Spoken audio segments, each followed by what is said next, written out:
Are you ready for an update on the US-Russia standoff over Ukraine? This is Rebekah Koffler with Censored But Not Silenced, and I'm delivering a briefing to you for Tuesday, January 18th on what's going on in Eurasia. After a series of very high-level briefings between the US top diplomats and the Russian counterparts, nothing was achieved. Did the situation in Ukraine get better? Absolutely not. Not only the situation in Eurasia has improved, it has gotten worse. In fact, Putin has initiated a live fire exercise in the Western Military District.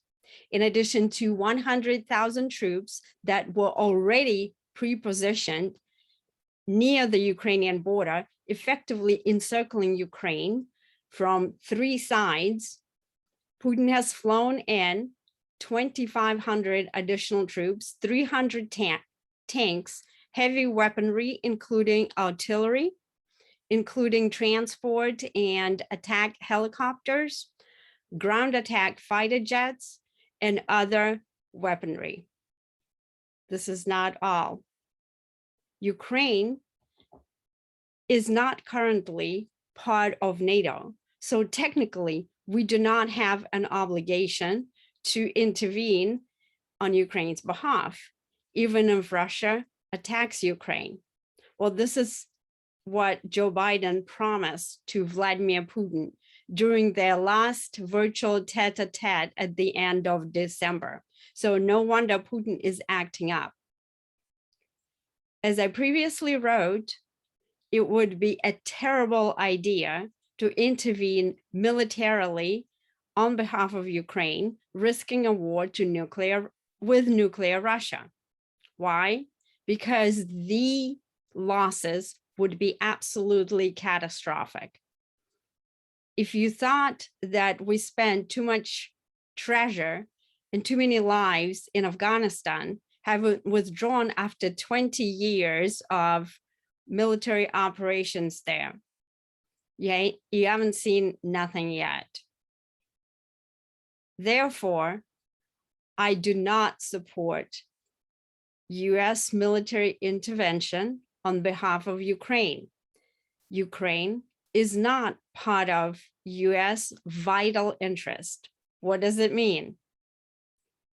Our territorial integrity, sovereignty, security, and long-term survivability are in no way dependent on Ukraine. Yes, Ukraine is part of our strategic interests. It has been a long-term bipartisan US policy to prevent Russia from dominating Eurasia. Why? Because Vladimir Putin has determined that it is his personal goal, and it is in the national interests of Russia to reconstitute the former Soviet Union. So it won't stop with Ukraine. But our force posture and our defense capabilities overall have been eroded by the inept policies of Democrats and the so-called experts. For 30 years, the national security community has been pursuing a completely foolish policy towards Russia. And therefore, we are right now in a situation when even if we go to war with Russia over Ukraine, we will lose. Every single war game that I participated in, the blue lost. We suffered tremendous losses. And despite that, we still did not defeat the Russians. We did not achieve a victory over red. What is concerning about today's situation is that Russia has announced a joint military exercise, what the Russians called command staff strategic exercise with Belarus. Why is it concerning? Belarus borders Lithuania. Lithuania is part of NATO. Give that one a thought. So obviously, Putin is not afraid of sanctions, of strong words. The only language that Putin understands is military force. As I quoted in my book, Putin, here's what his mindset is.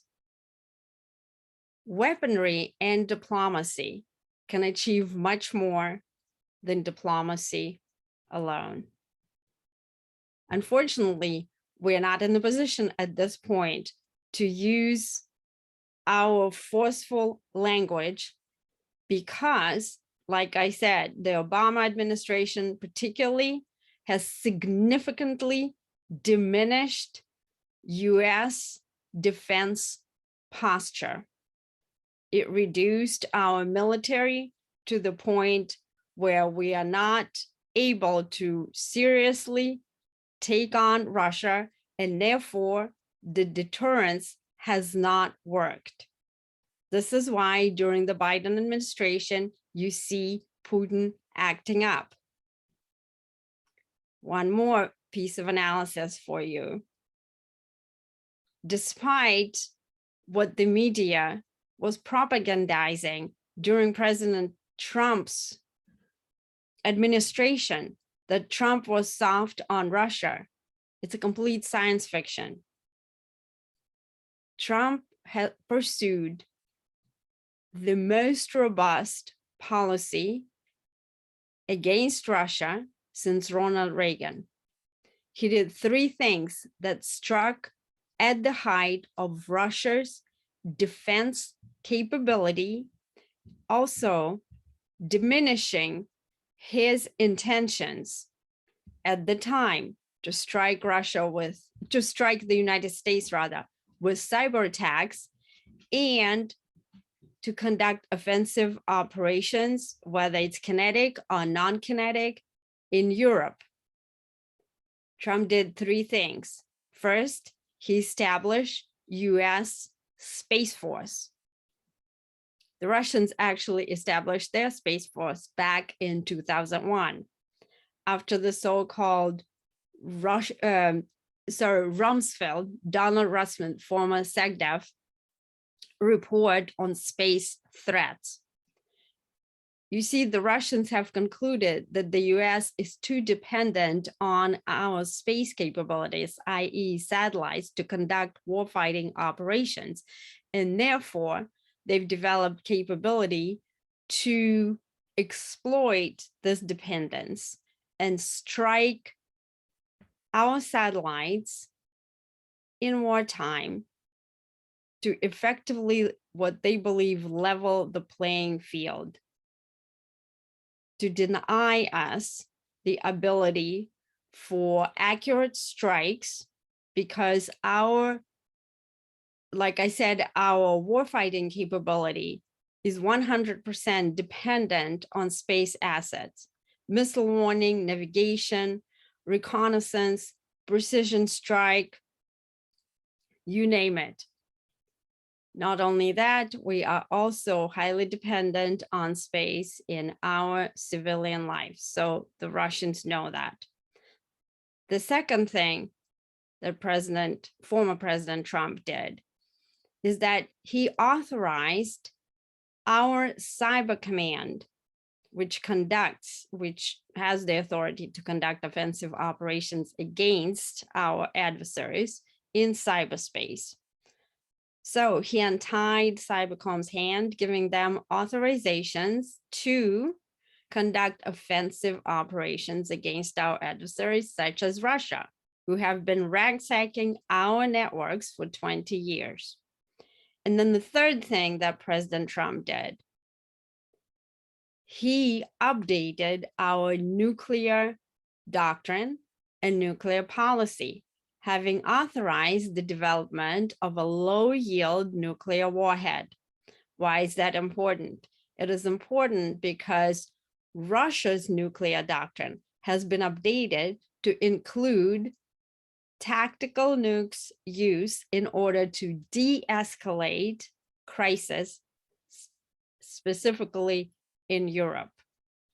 And President Trump's response was intended to, if not negate, significantly mitigate Russia's nuclear doctrine and the potential use of tactical nukes in Europe.